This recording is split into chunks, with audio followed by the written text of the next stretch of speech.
Mail carrier leaves urgent warning on doorbell. Homeowner reads, then rushes home. Holly Prigmore, a USPS worker and a mom of 2, stepped onto a Georgia porch, set the package down, and turned to leave when the door camera recorded her, glancing back over her shoulder toward the yard. Her attention fixed on a dog standing near the road, just out of view. Holly loved dogs.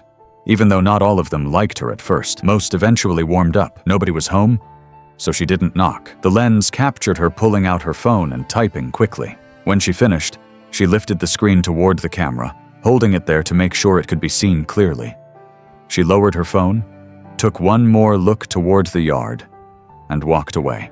Kelsey and Aaron Proctor were both at work when the notification came through. Like many homeowners nearby, they relied on their door camera to deter porch thieves and to avoid feeling unsafe in the area. They opened the clip and leaned closer, squinting at the screen. Not waiting, they rushed to a local emergency vet, where their dog, Ginger, a black beagle mix, had been bitten by a copperhead snake. Holly had noticed Ginger limping near the road, lifted her into the mail truck, and drove straight for help. Ginger recovered. And when the Proctors finally thanked Holly for her act of kindness, Ginger's reaction made it clear they were already best friends.